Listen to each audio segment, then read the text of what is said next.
সবাইকে তোমরা কেমন আছো? আশা করছি খুব ভালো আছো, আমিও ভালো আছি। ফার্স্ট পার্টে তোমাদেরকে তো দেখিয়েছিলাম আমরা কোথায় এসেছি। চলো এবার শেয়ার করি আমরা সারাদিন কিভাবে কাটিয়েছি। আসল মজা তো এখান থেকেই শুরু। আমরা রিসর্টে পৌঁছে প্রথমেই রুমে ঢুকে চারপাশটা ভালো করে দেখে নিলাম।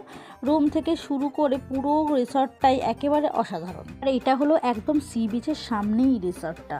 রুম থেকে একটু ফ্রেশ হয়ে বেরিয়ে পড়লাম আমরা বিচের উদ্দেশ্যে। এই দেখো এই রুমটাই আমরা ছিলাম, আমরা চারজনে একটা রুমেই ছিলাম। আর আমরা দেখো সবাই মিলে যাচ্ছি এখন বিচে।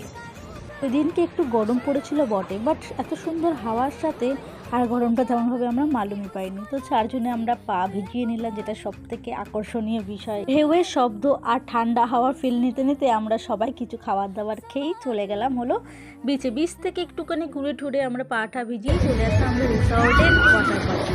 দেখতেই পারছো কিরকম মজা করছি আমরা সবাই মিলে। তারপরে তো আমরা রুমে গিয়ে লাঞ্চ করে আর অনেকটা ঘুমিয়ে চলে এসেছি রাতের সি বিচে। ওখানে তো আমি আর দি ভাই পুরো মার্কেটটাই ঘুরে ঘুরে দেখছিলাম।